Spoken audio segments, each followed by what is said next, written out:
Assalamualaikum warahmatullahi wabarakatuh. Salam sehat untuk kita semua. Semoga kita semua selalu mendapat lindungan Allah Subhanahu wa Ta'ala ya.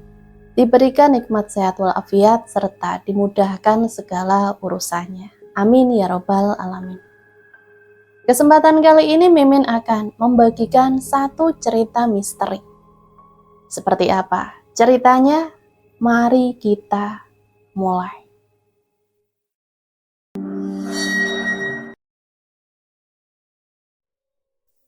Delvi, PNS muda yang cantik, bekerja sebagai guru bahasa Arab di pesantren. Di umurnya yang ke-23 tahun, dirinya masih setia menjomblo, kala pria berantri untuk menjadikannya pacar ataupun istri. Namun dia menolak dengan alasan tertentu yang tidak diketahui oleh siapapun. Gombalan dari anak-anak pesantren selalu dia dapatkan ketika masuk mengajar maupun berkeliling di pondok saat jam istirahat tiba. Tak sampai di situ, beberapa guru pria pun juga menggodainya dengan beberapa candaan kecil mengenai pasangan. Dan mereka kerap menyangkut pautkan diri mereka dengan Delvi untuk menikah. Hari ini Bu Delvi masuk kelas kemana? Hendra, pria yang satu ini diam-diam menyukai Delvi. Dan dari dulu ingin mengungkapkan perasaannya. Tetapi dia malu dan tidak berani. Kelas 9 apa?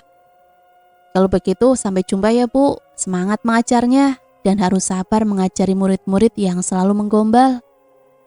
Delvi tersenyum kemudian membalas. Bapak pun suka menggombal kok. Saya duluan ya Pak. Assalamualaikum.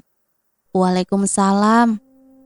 Sepertinya Delvi, Hendra tersenyum sendiri dan salah tingkah. Dengan menggaruk kepalanya yang tidak gatal. Pria tersebut pun bergumam. Kapan saya bisa memilikimu Bu Delvi? Mengajari murid yang bandel memang menguras emosi dan kesabaran. Disinilah Delvi harus mengontrol perasaannya agar perkataan yang tidak diinginkan keluar begitu saja. Dikarenakan sikap murid yang sudah membuatnya kesal. Dia harus menjaga image di sini.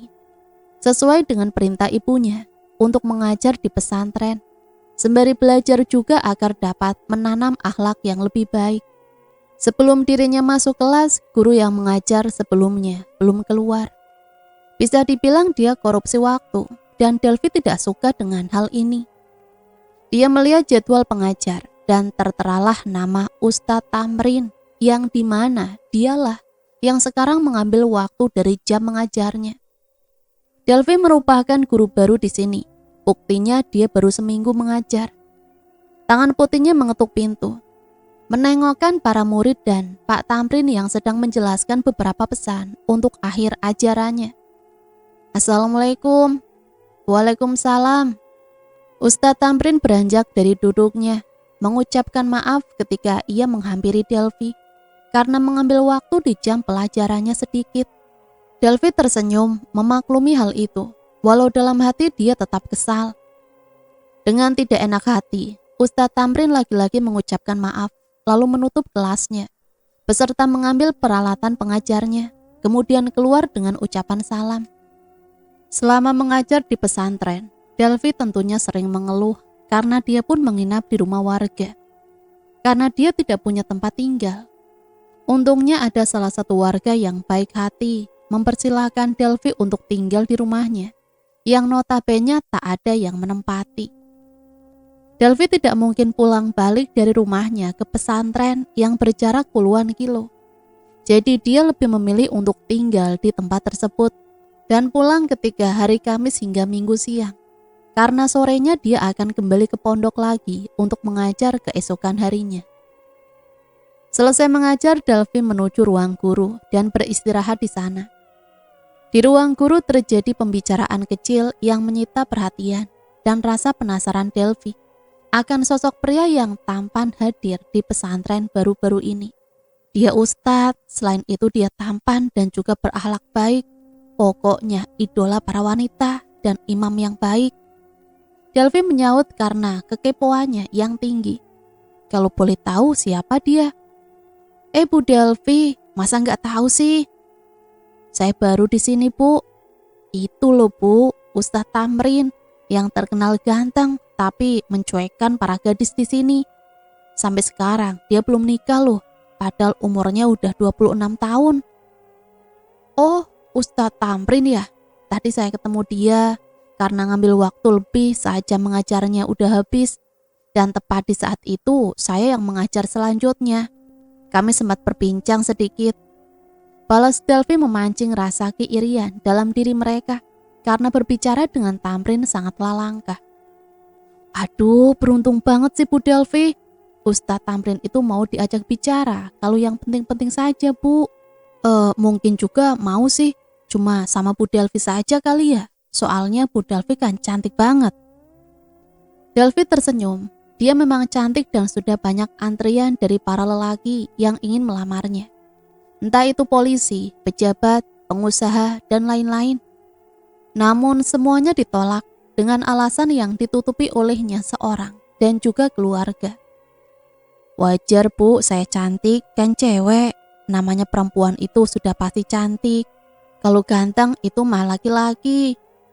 Kita juga tahu Bu persoalan itu. Memang wanita itu cantik.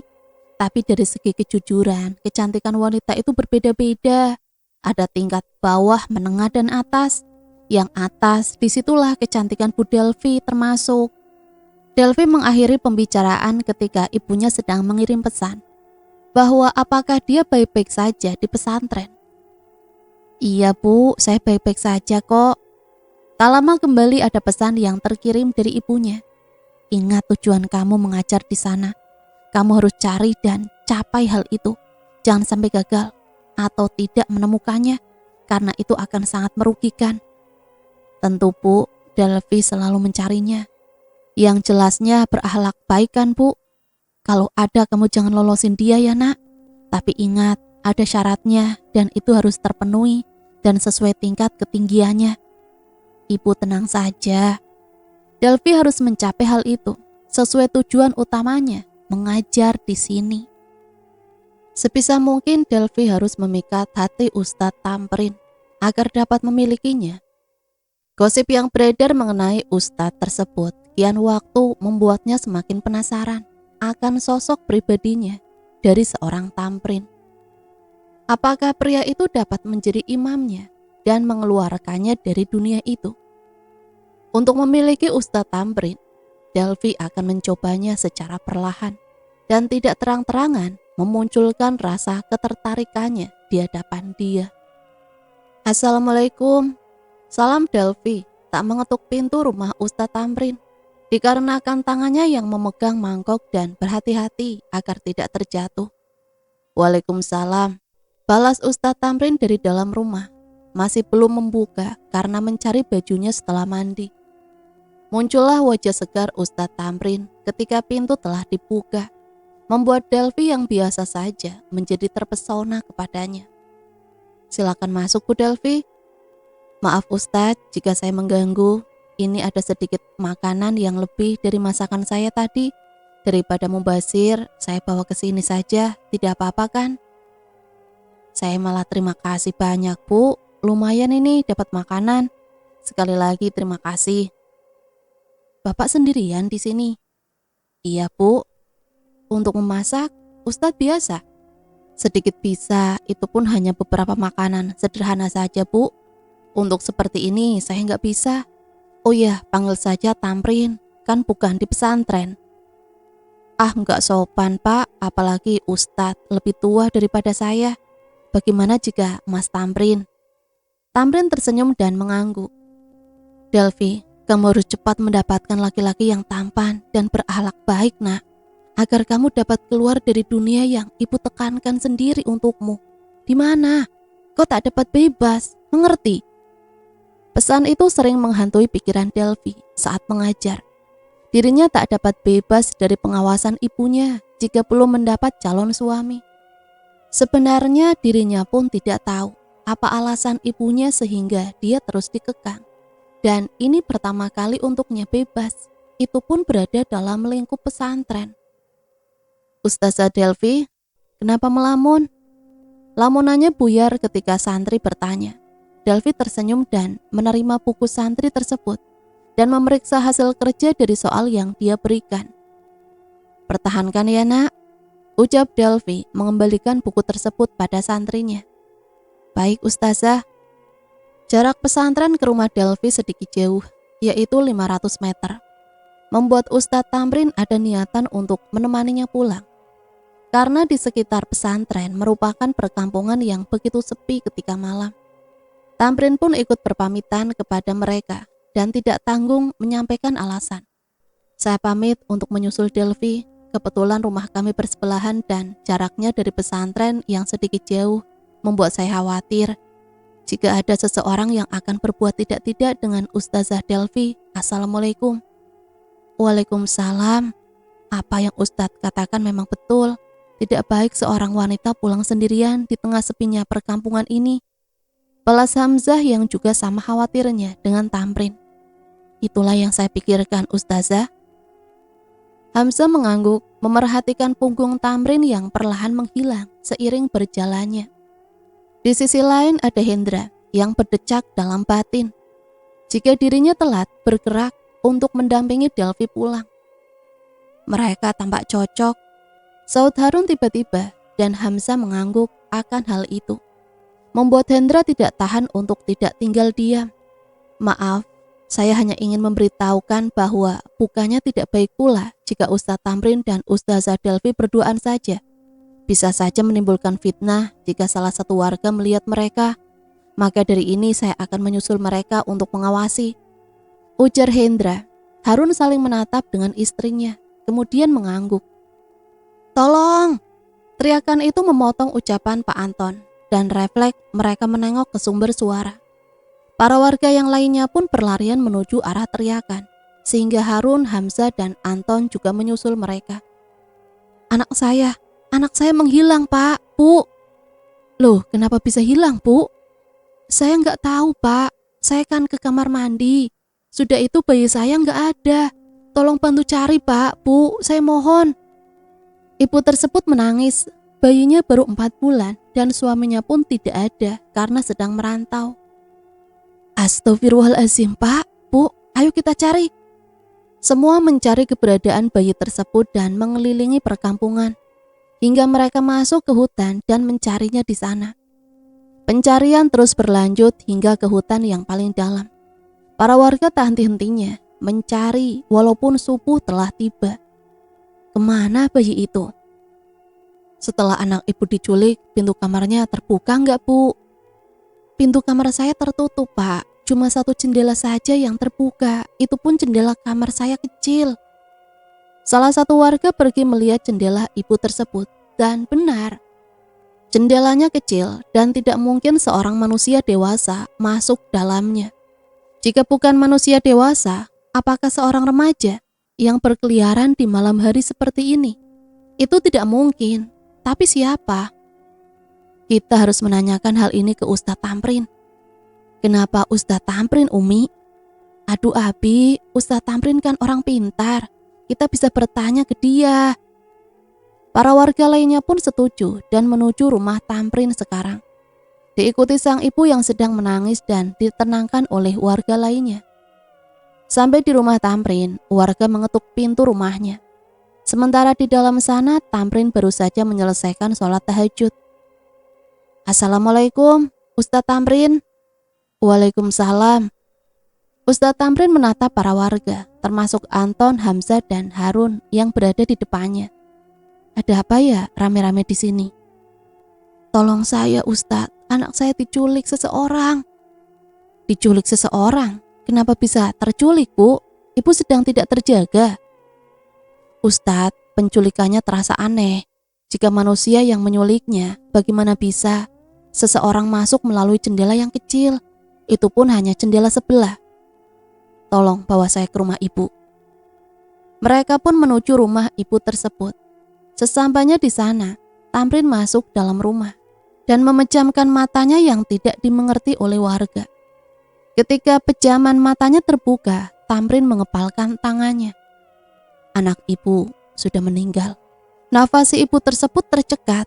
Bagaimana bisa anaknya meninggal, sementara kabarnya tidak diketahui sama sekali? Tamrin dapat merasakan bekas dari energi di tempat ini. Dirinya menuju kamar ibu tersebut dan Tamrin yakin yang menyulik anak ibu adalah Parakang. Orang-orang saling memandang. Parakang. Terkejut dan tidak percaya jika kampung mereka terdapat makhluk seperti itu. Tamrin rasa dirinya harus menemukan sosok Parakang ini dan mengusirnya dari kampung karena mangsa Parakang bukan hanya bayi, tapi orang yang sedang sakit pun menjadi incarannya. Malah yang sekarang menjadi targetnya juga. Keesokan harinya sesuai suruhan Ustadz Tamrin, para warga pun menyebarkan berita dan memberitahu pesan-pesan yang harus dilakukan oleh warga. Jika ada ibu hamil, bayi, atau orang yang sakit, tolong dijaga. Dikarenakan itulah mangsa Parakang. Untuk yang lebih lengkap, Parakang itu bisa berubah-ubah, tetapi perubahannya tidak sempurna dan mudah ditebak oleh orang lain. Contohnya jika dia berubah menjadi anjing ataupun kucing, maka kaki belakangnya akan lebih panjang dan ekornya pun terkesan aneh, yaitu pendek. Namun saat berubah menjadi pohon, bentuknya berdiri dari 2 ranting saja, yang merupakan perwujudan dari kedua tangan manusia. Delvi keluar dari rumahnya bersamaan dengan Tamrin menuju pesantren dan bercengkrama di perjalanan. Ibu Delvi sudah tahu berita mengenai Parakang di kampung ini. Parakang, apa itu Ustadz? Saya baru mendengarnya. Parakang sejenis manusia yang memiliki ilmu hitam. Sosok tersebut menyerang ibu hamil, bayi, dan orang sakit. Jika kekuatannya sudah berada pada titik yang paling tinggi, bahkan orang sehat pun bisa meninggal dibuatnya. Ustadz, jangan ngada-ngada, saya merinding dan ketakutan jadinya, apalagi saya sendirian di rumah. Dan juga bagaimana jika saya pulang ke rumah malam-malam? Di hari sebelumnya mungkin rasa takut masih bisa saya tahan, tapi kali ini tidak. Ustadz Tamrin tersenyum. Saya bisa menemani Ustazah jika ingin pulang. Delvi menunduk malu. Dia tidak menyangka jika Ustadz Tamrin mengatakan hal ini. Padahal sebelumnya dia tidak ada niatan untuk itu. Terima kasih Ustadz. Sama-sama. Mereka pun sampai di pesantren, tepatnya di ruang guru, dan semua membahas soal Parakang tersebut. Delvi yang tidak tahu akan Parakang membuatnya menyahut di antara mereka. Parakang itu laki-laki atau perempuan? Parakang itu bisa jadi laki-laki, bisa juga perempuan. Mengapa manusia itu bisa menjadi Parakang? Akibat salah satu ilmu. Juga ada ilmu yang diberikan oleh orang, tetapi dia tidak bisa menyelesaikannya. Aduh, kok ada orang yang mau begituan ya? Mengerikan sekali. Ucap Delvi merinding. Begitupun dengan Hamzah yang berada di sampingnya. Hendra, laki-laki itu memutar bola matanya, menatap kesal Tamrin yang selalu mencari perhatian ke Delvi. Padahal pikiran Hendra terhadap Tamrin sangatlah salah. Hanya saja pikiran laki-laki tersebut ditutupi oleh rasa cemburunya. Sepulang dari pesantren, Ustadz Tamrin mengajak Delvi untuk menjenguk ibu yang telah diculik anaknya. Delvi sangat kasihan kepada wanita tersebut. Tentu dirinya tak dapat membayangkan jika buah hatinya direnggut oleh sosok yang mengerikan. Sampainya di sana, Tamrin mengetuk pintu sembari mengucapkan salam. Ustadz Tamrin terus mengetuk hingga ketukan yang ketiga kalinya tetap tidak ada balasan dari yang punya rumah. Sebaiknya kita pulang Ustadz Tamrin, sudah 3 kali Ustadz mengetuknya dan tak ada jawaban dari dalam. Kemungkinan ibu itu tidak ada ya di rumahnya. Baiklah, kita pulang Ustazah. Delvi berada di rumahnya setelah menyampaikan salam perpisahan dengan Ustadz Tamrin. Dia masih memikirkan sosok yang menggemparkan kampung ini. Kira-kira siapa manusia yang bersosok Parakang itu? Dan apa tujuannya untuk menjadi Parakang? Delvi tak ingin memikirkannya lebih jauh lagi. Dia mengingat bahwa dirinya sendiri di rumah dan merasa ketakutan di sini. Malam pun tiba. Mulai sekarang para warga akan selalu berkeliling untuk mencegah sosok Parakang itu datang ke sini. Mereka harus menemukannya dan memusnahkan makhluk yang meresahkan warga. Cukup sekali saja dia memakan korban di kampung ini. Tamrin dan Hendra termasuk warga yang berpartisipasi untuk ikut mencari sosok Parakang tersebut. Hingga di pertengahan jalan yang kebetulan melewati rumah Delvi, Hendra diam-diam memisahkan diri agar dapat menuju rumah Delvi dan bertemu di sana. Assalamualaikum Ustazah. Waalaikumsalam Ustadz, silakan masuk. Hendra pun masuk kemudian duduk. Dirinya tersenyum riang ketika Delvi berada di depannya sekarang.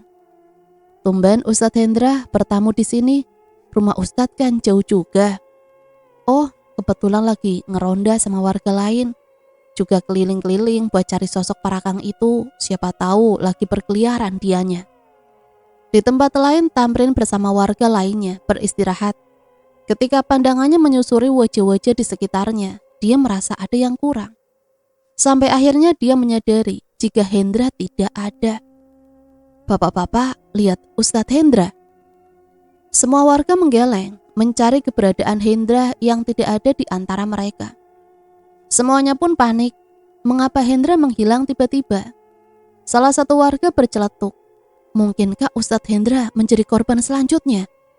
Karena pertanyaan tersebut, suasana menjadi ramai akan kekhawatiran mereka.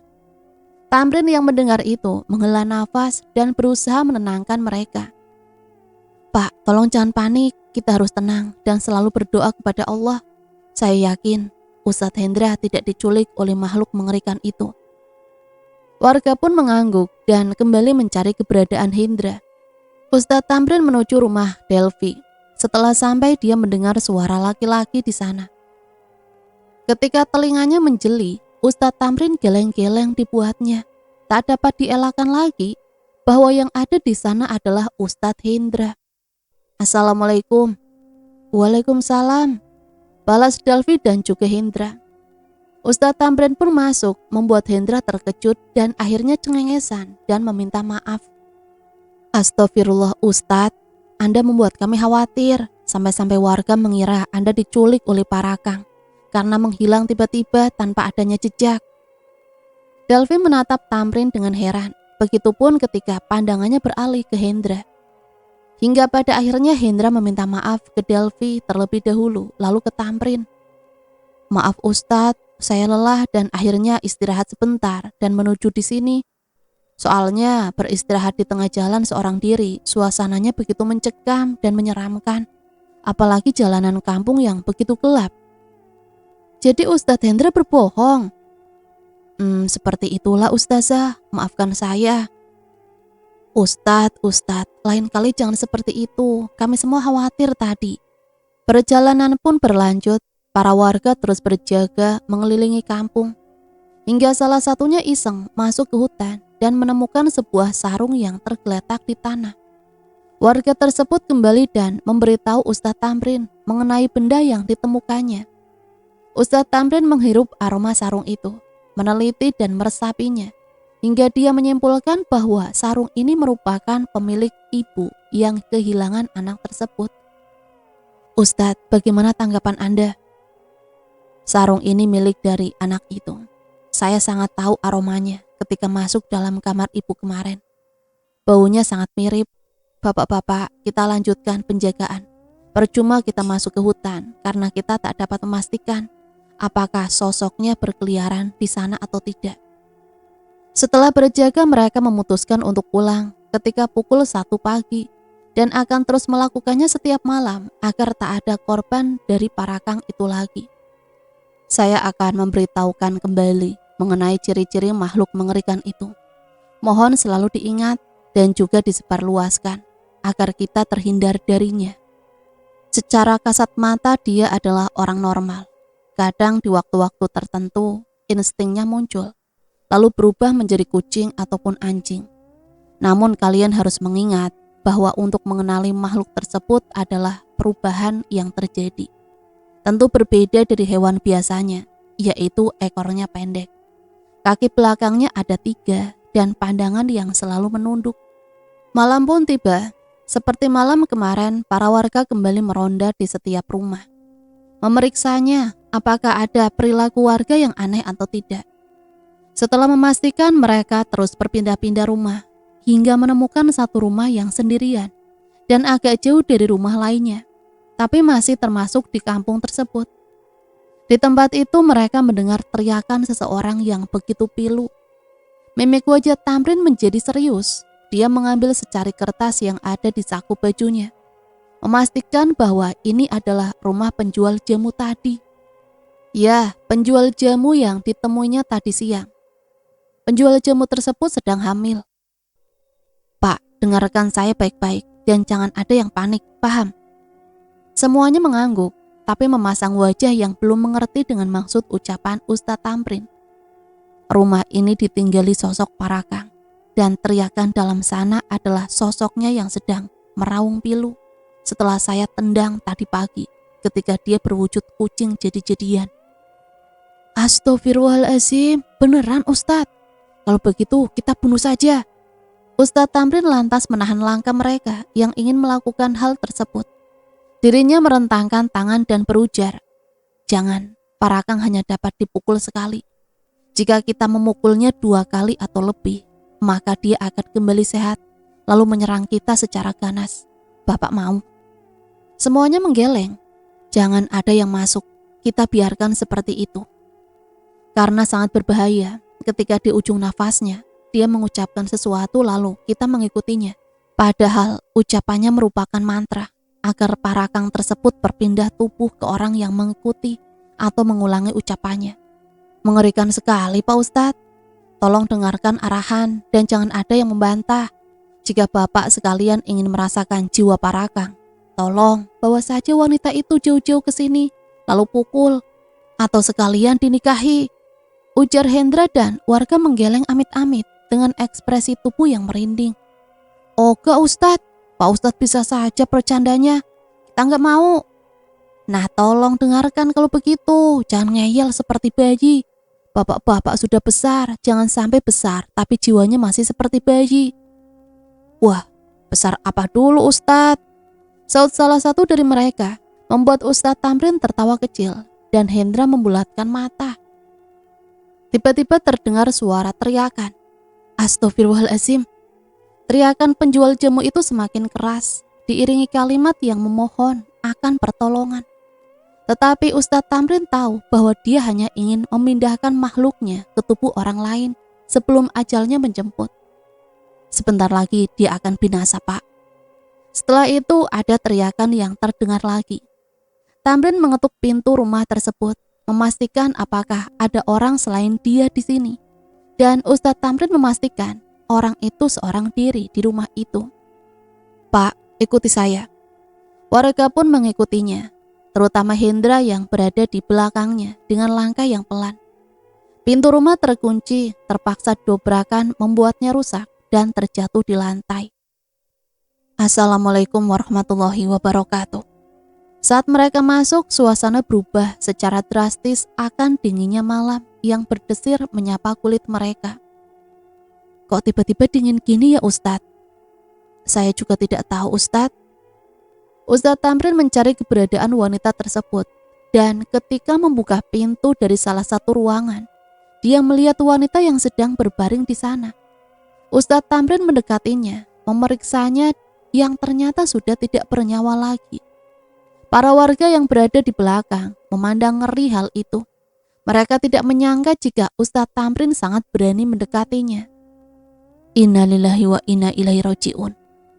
Di sisi lain, Delvi mengetuk pintu rumah Hamzah karena dirinya akan menginap di sini beberapa malam.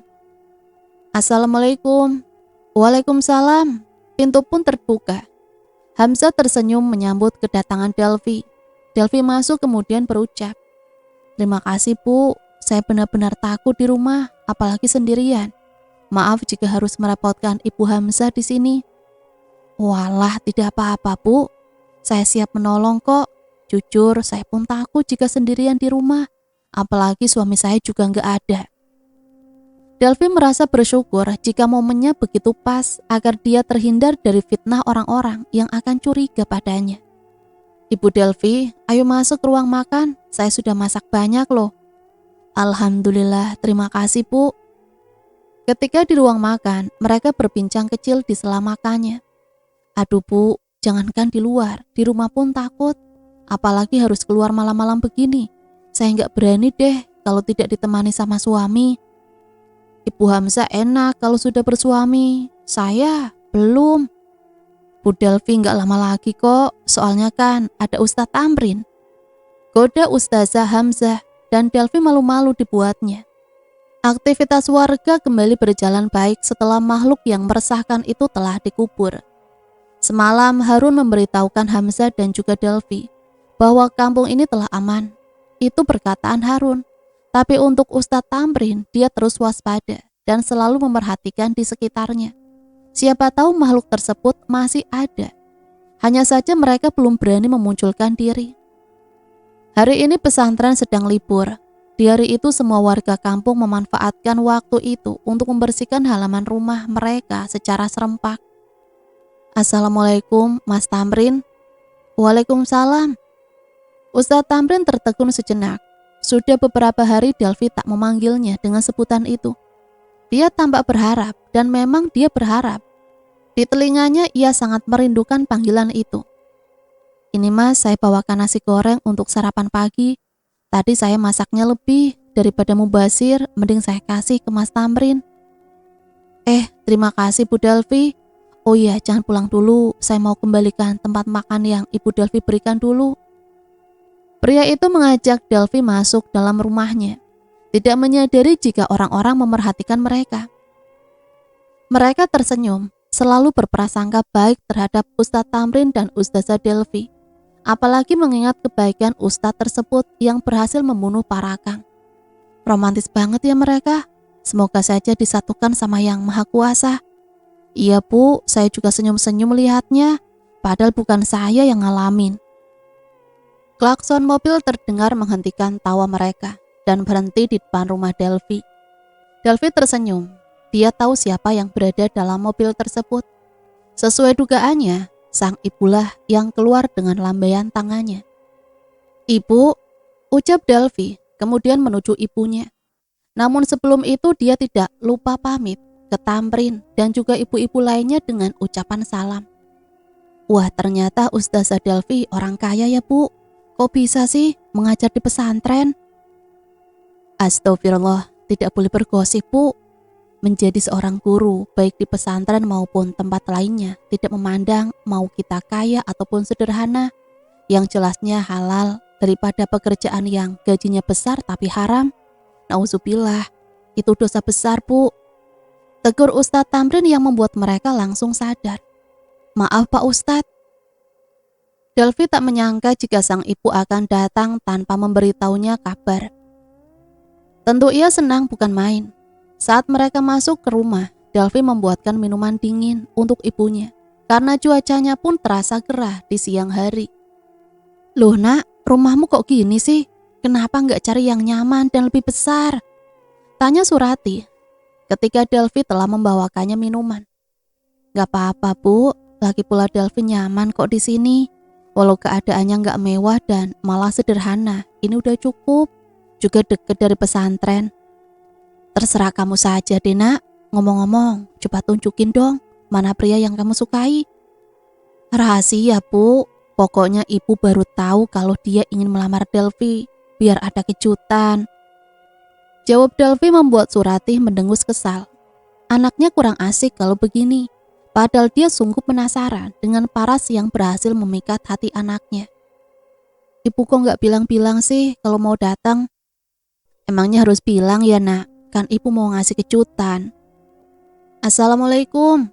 Waalaikumsalam. Waalaikumsalam Pak Hendra. Balas Delvi. Surati memerhatikan Hendra dari ujung rambut hingga ujung kaki. Penilaian wanita itu begitu tinggi terhadap pria yang akan mendekati putrinya. Dia siapa kamu Delvi? Teman ngajar Delvi Bu. Hendra Bu. Ibu Surati. Surati tersenyum memandang penampilan Hendra dan juga wajah tampan dari pria itu. Surati pun menebak bahwa mungkinkah dia adalah pria yang disukai oleh Delvi. Jika iya, Surati pun setuju jika selera anaknya seperti ini. Ibu Delvi, maaf atas kedatangan saya yang kemungkinan mengganggu. Hanya saja saya ingin meminjam soal-soal yang telah ibu buat sebagian, boleh? Delvi belum menjawab, namun sambaran dari ibunya membuatnya terhenti ketika lisan hampir terucap. Gak mengganggu kok nak, Delvi, pinjamin soal-soal kamu. Delvi mengernyit. Ada apa dengan ibunya yang tiba-tiba berubah seperti ini? Apalagi di hadapan Hendra. Hatinya semakin risau dan tidak nyaman saja di depan pria itu. Tunggu sebentar ya Pak. Seperginya Delvi, Surati langsung bertanya. Nak Hendra, kamu pacarnya Delvi ya? Hendra tersenyum lalu menggeleng sebagai jawaban. Tentu Surati kecewa dengan helaan nafas yang terdengar. Sayang sekali, saya kira kamu pacarnya anak saya. Soalnya cocok sekali. Jika diizinkan, saya pasti mau, Bu. Namun saya tak bisa memaksakan perasaan Delvi yang tidak tertarik ke saya. Loh, kok bisa, Nak? Saya jadi tidak yakin nih kalau anak saya nggak suka sama kamu. Padahal muka kamu ganteng loh. Orang-orang bilang, memiliki dulu hati orang tuanya, baru anaknya. Batin Hendra. Jika saya tidak setui untuk menjadi suami Delvi, saya akan menjamin kebahagiaan anak ibu. Beberapa menit kemudian, tibalah Delvi membawa soal yang diminta oleh Hendra. Maaf ya Pak kalau lama, tadi saya sempat lupa menyimpannya di mana. Terima kasih Bu, kalau begitu saya pamit dulu ya. Assalamualaikum. Kok cepet Pak, kan saya belum buatin minuman. Gak usah Bu, saya lagi buru-buru. Hendra pun keluar dengan senyum kemenangannya dalam memperdaya hati ibunya Delvi. Pria itu masuk dalam mobil dan dengan sengaja membunyikan klaksonnya 3 kali sebagai tanda pamit. Padahal yang sebenarnya dia ingin pamer kepada Bu Surati yang gila harta. Ternyata Hendra itu baik ya nak, orangnya juga tampan dan sangat beragama. Wah, menantu idaman, ibu kepikiran mau jodohin kamu sama Hendra, mau kan nak? Delvi pun menggeleng karena dia tidak mau menikah dengan Hendra. Karena dia tidak mencintainya. Yang ada dalam hati Delvi hanya satu orang, yaitu Ustadz Tamrin. Delvi gak suka sama Hendra, Bu. Ada pria lain yang sudah memikat hati Delvi dan orang itu belum bisa Delvi beritahu. Setelah ibunya pamit untuk pulang, Delvi menghela nafas ketika perkataan ibunya masih terngiang. Karena menjodohkan dirinya dengan Hendra. Padahal ia tidak mencintainya ataupun menyukainya. Setelah pulang dari pesantren, Delvi merasa lemas untuk berjalan. Setelah sampai rumah, Ustadz Tamrin memilih untuk meninggalkannya sebentar, lalu memanggil salah satu tetangga wanita untuk menemaninya. Karena jika dia yang menemani Delvi seorang diri di sana, maka kemungkinan besar dapat menimbulkan fitnah dari orang-orang sekitar yang baik secara sengaja maupun tidak sengaja melihatnya. Di rumah Delvi tampak pulas di kursi panjang yang telah dibaringkan oleh Tamrin sebelumnya. Namun ia terlelap dalam keadaan panas dan menggigil, sampai-sampai Ibu Jumaidin khawatir melihatnya. Kok bisa sih Bu Delvi sampai begini? Apa yang terjadi Pak? Ustadz Tamrin menghela nafas, kemudian menceritakan kejadian tempo lalu mengenai penjual jamu dari makhluk berilmu hitam itu. Ibu Jumaidin membulatkan mata terkejut dan takut dibuatnya.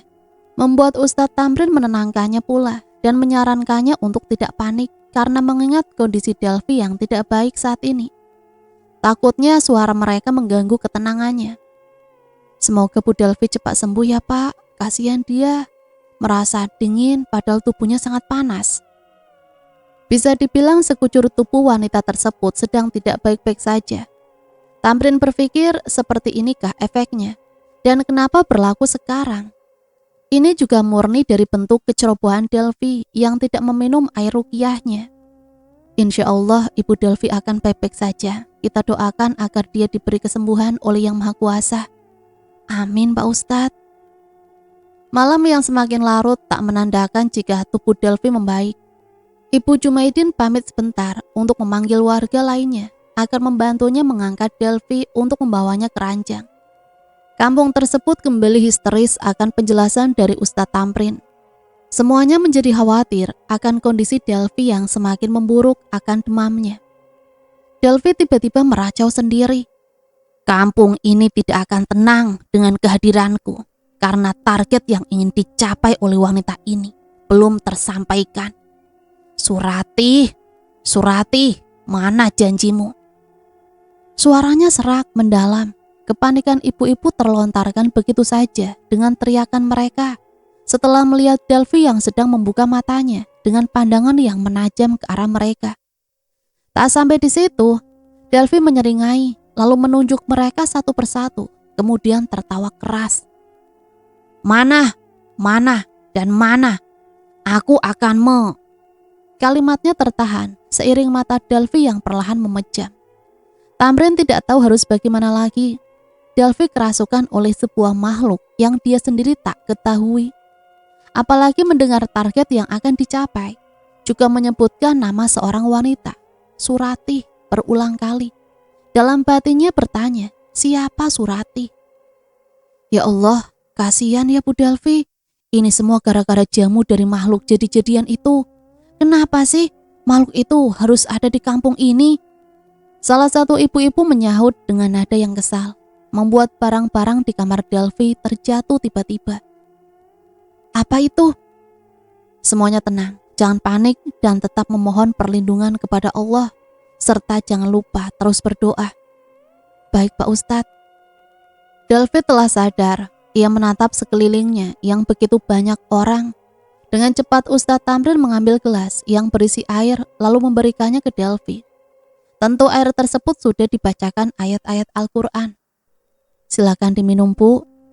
Terima kasih Mas. Dia mual seketika. Beranjak dari ranjang kemudian menuju kamar mandi, lalu memuntahkan banyaknya cairan yang bersarang dalam dirinya. Yang diyakini oleh dirinya bahwa itu merupakan efek dari ilmu guna-guna yang telah terpendam dalam diri Delvi. Sekembalinya Delvi, wajahnya tetap pucat pasi dan menunjukkan kelemasan dalam dirinya. Para ibu-ibu membantunya untuk duduk di ranjang. Maaf merepotkan kalian, saya benar-benar lemas malam ini dan tubuh saya berasa melayang serta bergerak sendiri. Di pesantren Hamzah mendapat pesan dari Delvi yang merupakan pernyataan isinya. Melihat itu Hamzah sungguh kasihan kepada Delvi. Ia pun membalas semoga lekas sembuh. Dan jangan lupa untuk rutin meminum air yang telah diberikan oleh Ustadz Tamrin. Kebetulan Ustadz Tamrin sudah datang. Hamzah menyampaikan hal ini kepada pria tersebut. Ustadz Tamrin, saya ingin berbicara dengan Anda ketika pulang nanti. Lokasi pertemuan di masjid. Mohon untuk hadir, saya mohon, karena ini begitu penting untuk kita bahas secara empat mata. Pulang dari pesantren, sesuai perjanjian mereka di masjid. Ini Ustadz Tamrin bertanya kepada Hamzah. Ada apa Bu? Ada hal yang begitu penting. Ibu Delvi sedang sakit hari ini, jadi dia tidak ke pesantren tadi.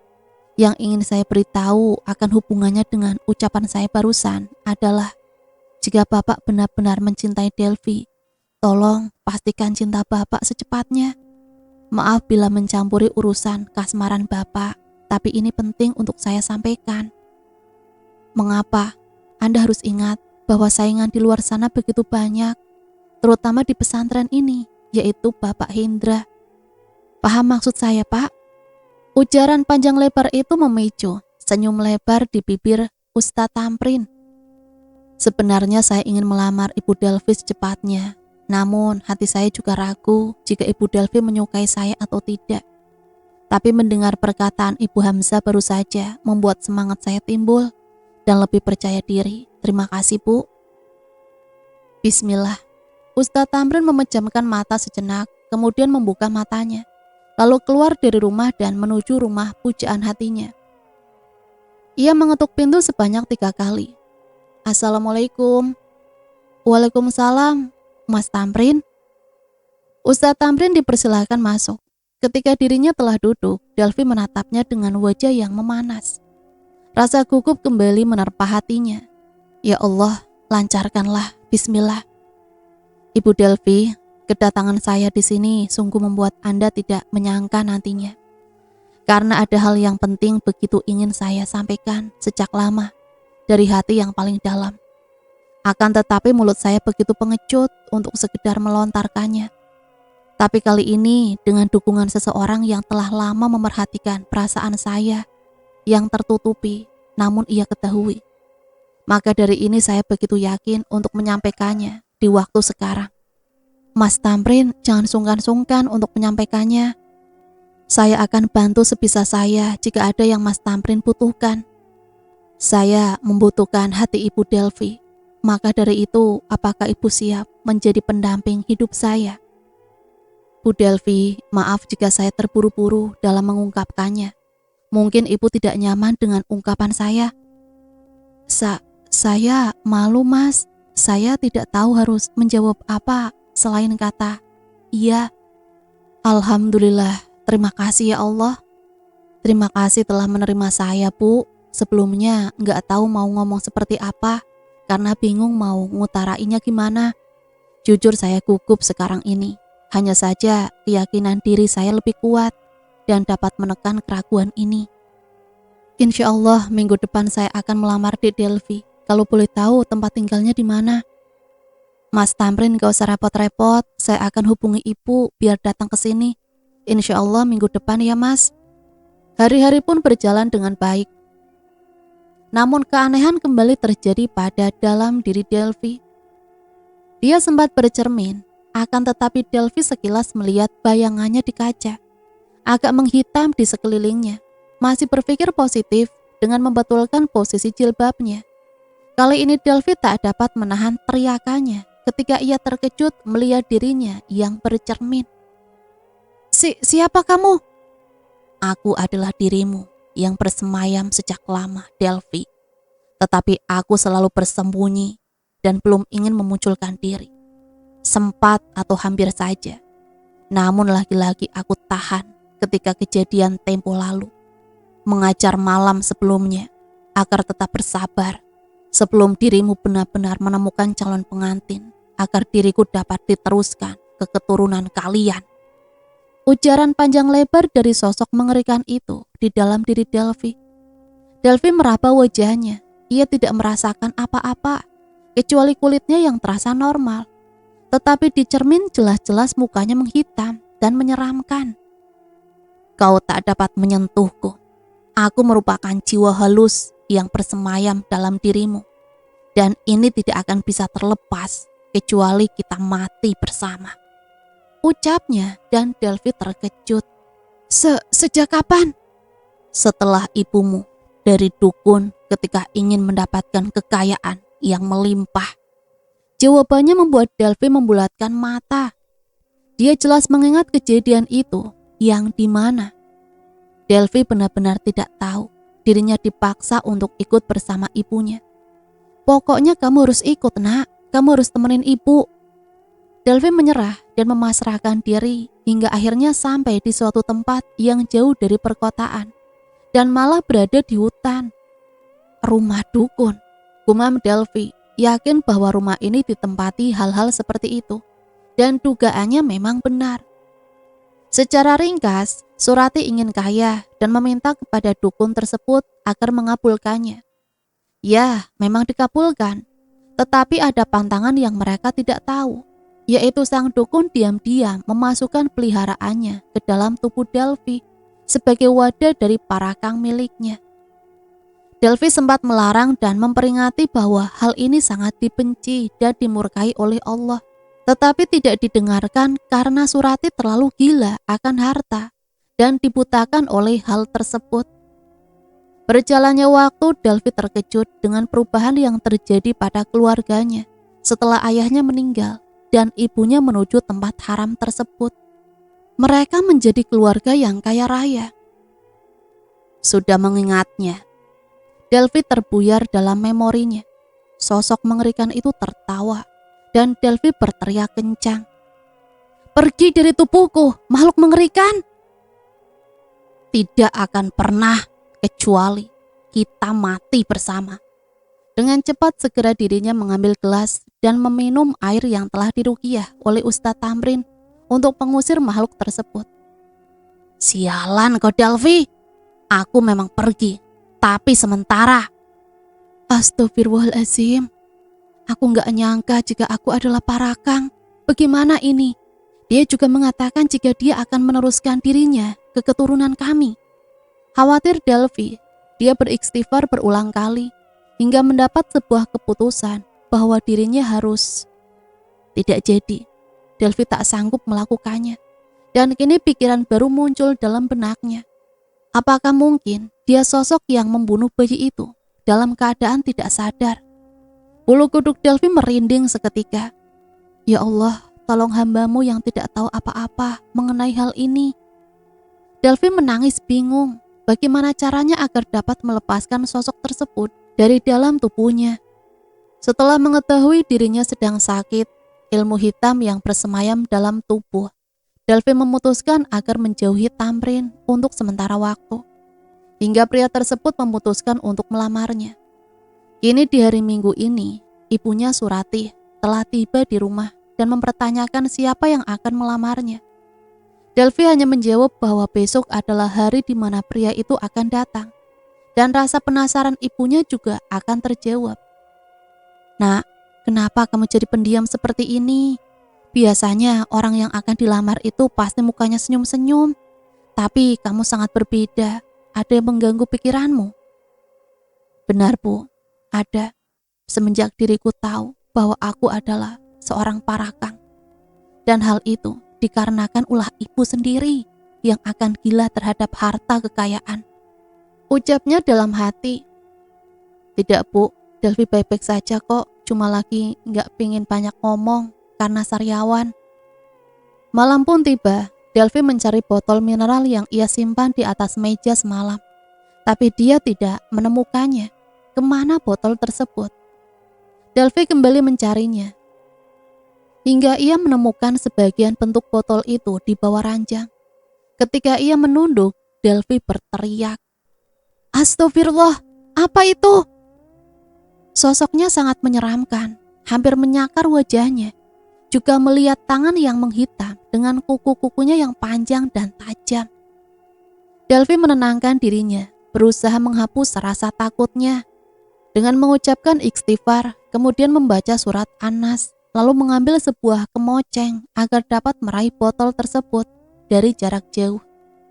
Akan tetapi botol tersebut seakan ditarik pula semakin dalam agar Delvi tak dapat mengambilnya. Surati, wanita tersebut menuju kamar anaknya setelah mendengar lengkingan Delvi yang begitu kencang.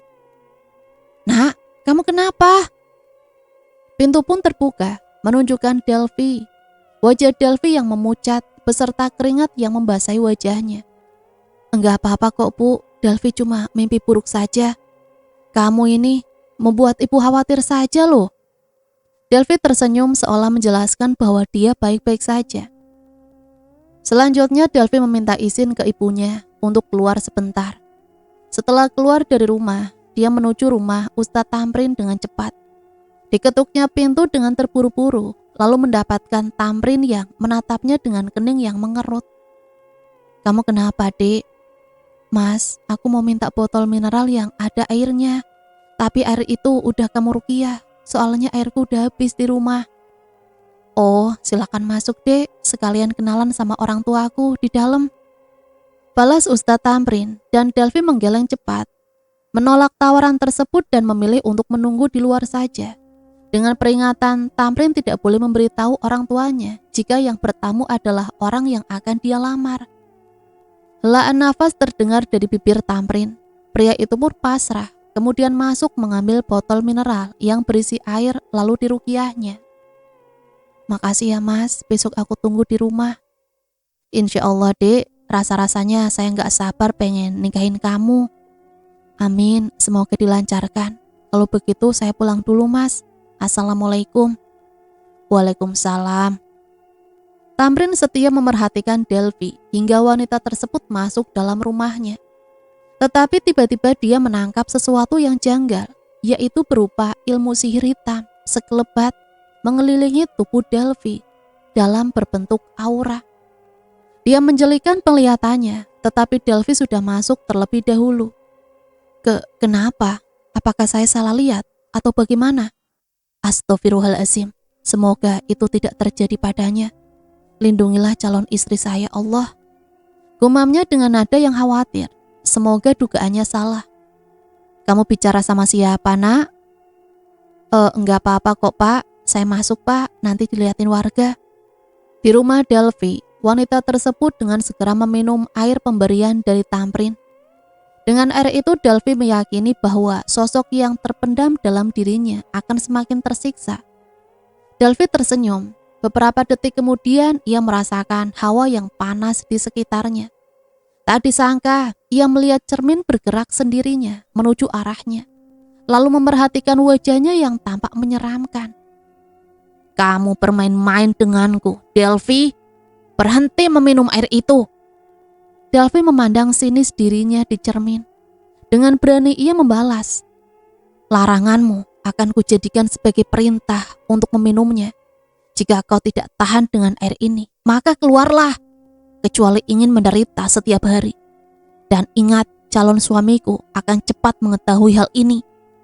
Ancamannya berhasil membuat Parakang itu kesal dan marah. Rasa panas dalam dirinya semakin menjadi ketika Delvi meminum air tersebut. Tidak ingin keluar, maka kau akan semakin tersiksa. Keesokan harinya, Delvi lagi-lagi meminta air ke Tamrin sebelum pria tersebut menuju rumahnya dengan cara mengirim pesan melalui ponsel. Tamrin yang ada di rumahnya pun heran dan bertanya-tanya kenapa Delvi selalu meminta air. Apakah dirinya ada yang aneh? Tak ingin berpikir negatif, Tamrin pun membuatkannya lagi, tetapi sekaligus langsung 6 botol air mineral. Bu, Pak, saya sudah siap. Mari ke rumah calon menantu kalian. Sampai di rumah Delvi mereka dapat sambutan dari Surati secara langsung. Surati yang memandang Tamrin begitu takjub dengan siapa anaknya akan bersanding. Tentunya dia fokus dengan rupa Tamrin yang begitu bersih dan tampan. Mari masuk nak, Bu, Pak. Terima kasih.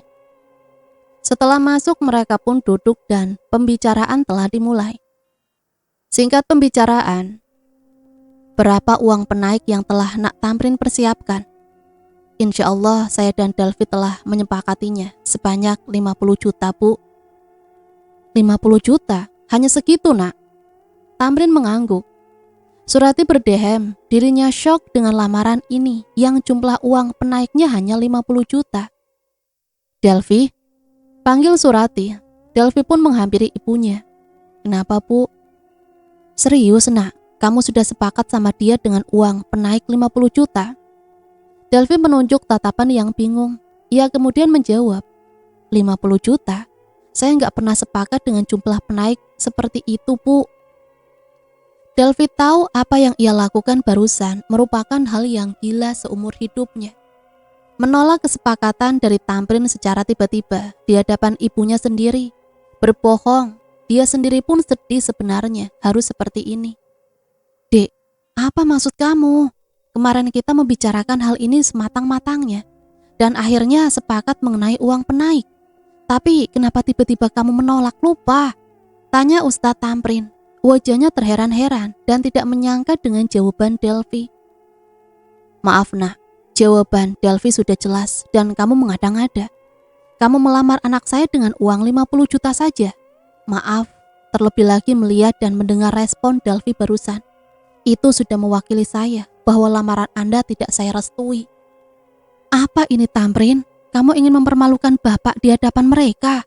Sudah jelas-jelas dia tidak menyukaimu. Lalu mengapa kamu melamarnya Nak? Tidak Pak, kami jelas-jelas saling Tidak, kata cinta tidak ada dalam diri saya. Hanya saja Pak Tamrin sendiri yang menyimpulkan hal itu. Potong Delvi semakin membuat Tamrin tidak percaya.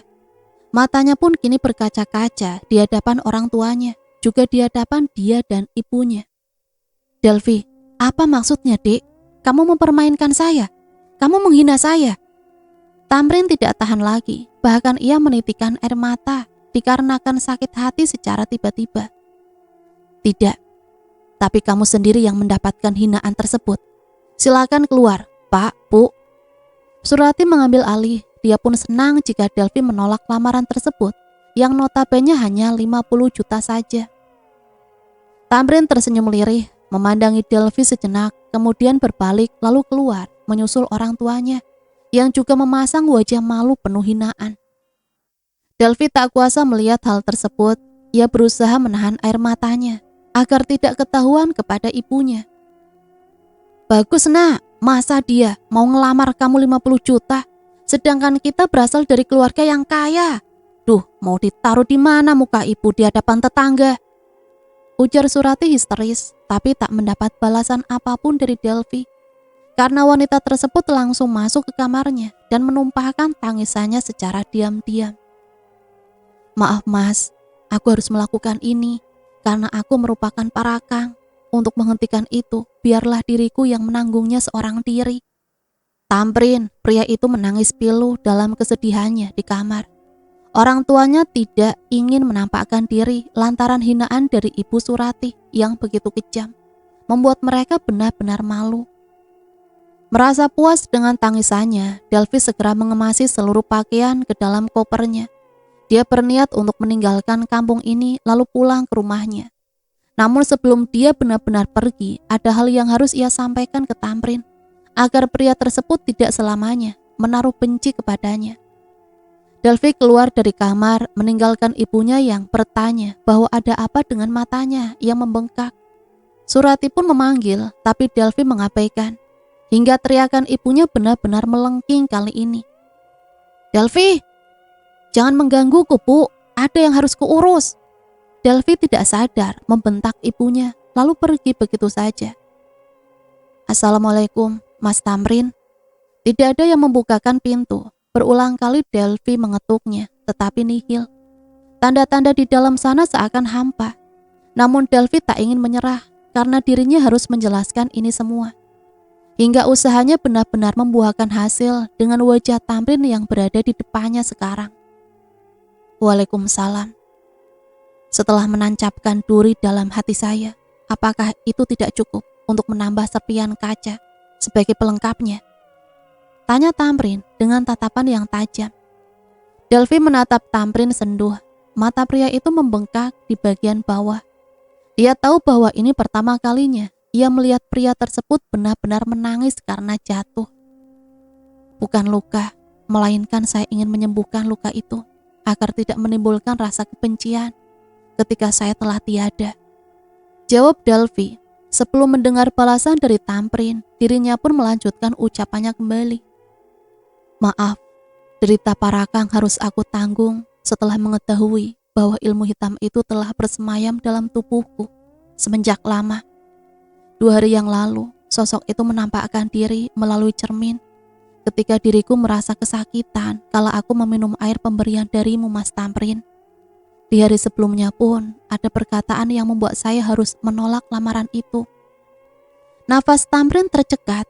Seorang parakang, bagaimana mungkin? Dan apakah bentuk kecurigaannya kemarin adalah hal yang nyata?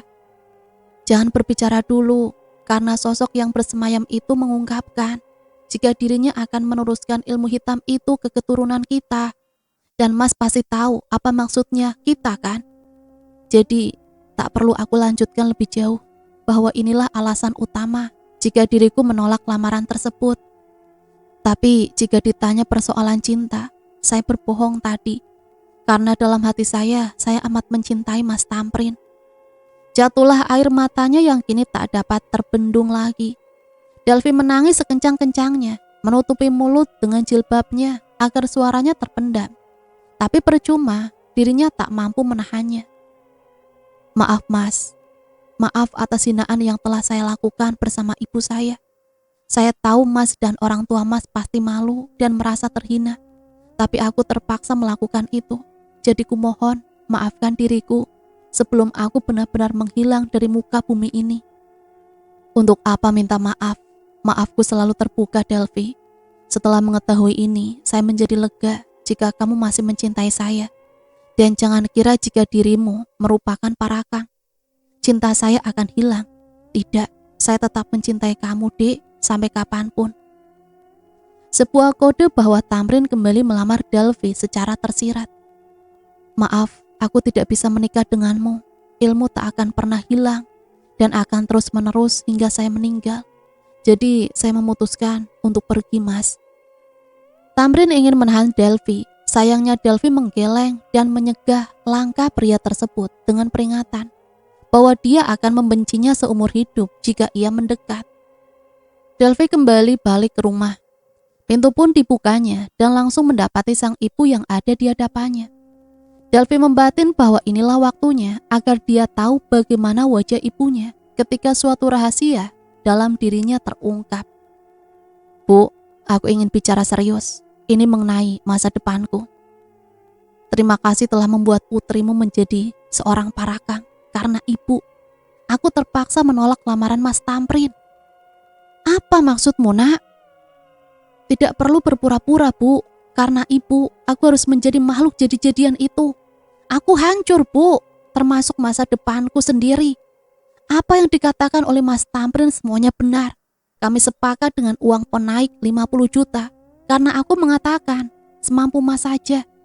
Tapi setelah mengetahui hal yang bersemayam dalam diriku, aku memutuskan untuk menolak lamaran tersebut. Ini tidak mungkin. Dukun itu tidak menjelaskan apa-apa, Nak. Aku sudah mengatakan sebelumnya bahwa kita tidak boleh melakukan hal itu, Bu. Tapi ibu tetap memaksa karena buta akan kekayaan. Dan juga malu karena tidak ingin menerima kenyataan bahwa kita hanyalah keluarga yang sederhana. Ya kita memang kaya, tapi setelah ayah meninggal, ini ibu bebas berbuat apapun, bahkan sampai melakukan kesyirikan. Mereka berdua tidak sadar, terutama Delphi yang memancing kedatangan para tetangga yang kini berada di depan rumahnya. Suaranya terdengar nyaring dan membentak, sampai-sampai orang dari pesantren pun datang atas panggilan salah satu warga yang melapor. Ada apa di dalam? Tanya Hendra. Sepertinya Ustazah Delphi sedang marah-marah, Ustadz. Hendra dengan cepat melangkah dan ingin mengetuk pintu rumah Delphi. Akan tetapi Tamrin menghalangi pria tersebut dengan perkataan, saya pun terlibat dalam permasalahannya, Pak. Mohon mundur dan biarkan saya yang melakukannya. Hendra mengerutkan kening. Tamrin juga terlibat dalam permasalahan di keluarga Delphi. Secara paksa Tamrin menendang pintu rumah dan melihat Delphi yang tengah menuntut ke ibunya. Ini semua gara-gara ibu yang membuatku menderita karena menjadi parakang. Para warga yang mendengarnya terkejut. Delphi? Delphi menangis. Orang-orang kini memandang takut. Dengan cepat ia masuk dalam kamar lalu mengambil kopernya untuk pergi dari kampung ini. Para warga, maafkan saya jika ada perbuatan yang membuat kalian sakit hati. Karena mengetahui diri saya yang seperti ini, saya akan mengasingkan diri dan pergi sejauh-jauh mungkin agar tidak mengganggu ketenangan kalian. Assalamualaikum. Tamrin dan Hendra, pria itu menahan langkah Delphi. Kamu tidak bisa pergi tanpa saya, Delphi. Tolong hentikan niat kamu. Tidak ada yang bisa menghentikan saya, kecuali Sang Pencipta. Balas Delphi tegas. Semuanya telah terungkap. Dengan kepergian Delphi di kampung tersebut, membuat para warga kini menjadi tenang dari makhluk aneh yang sudah pergi. Namun di sisi lain, mereka tak menyangka jika Delphi lah orangnya. Akan tetapi penjelasan Tamrin membuat mereka semua mengerti bahwa bukan Delphi yang melakukan penyulikan anak tersebut, melainkan ada parakang yang sebelumnya telah mereka musnahkan. Delphi hanya meratapi nasib.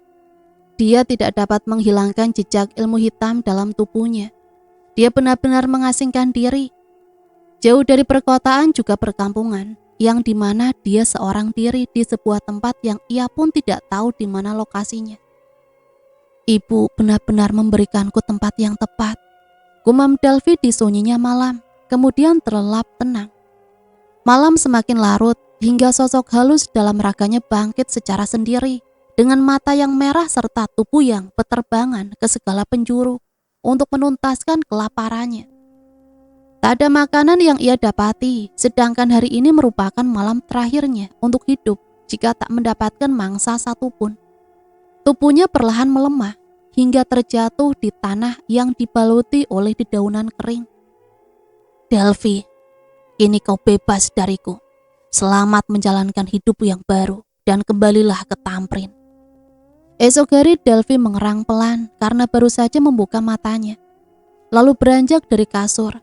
Ia pun melihat ponselnya yang menunjukkan pukul 4 pagi. Ketika ia menyalakan lampu, dia tidak sadar jika makhluk yang bersemayam dalam dirinya sedang terlelap di atas ranjang. Jadi Delphi bergumam, Berarti semalam dia tidur bersamaku. Delphi hanya menatapnya, tapi tak ada pergerakan dalam makhluk tersebut, hingga ia kini menyadari bahwa ada yang aneh. Dirinya memberanikan diri dengan menghampiri makhluk tersebut, lalu menyentuhnya, dan tak ada pergerakan. Apakah dia mati? Delphi menelpon ibunya. Surati pun datang setelah 2 jam lamanya perjalanan dan ditemani oleh orang pintar. Ya, dia telah mati kelaparan. Orang pintar tersebut mengucapkan alhamdulillah kepada Delphi. Kamu sudah terlepas dari ilmu hitam tersebut, nak. Untuk itu, Bu Surati, saya peringatkan agar tidak melakukan hal itu lagi. Sangat jarang seseorang yang sosok mistisnya memilih mati sendiri daripada memakan jiwa yang ia tempati. Nak, kamu mau kan memaafkan ibu? Tentu, Bu. Delphi juga minta maaf karena udah ngebentak-bentak ibu. Singkat cerita, akhirnya Delphi kembali ke kampung pesantren.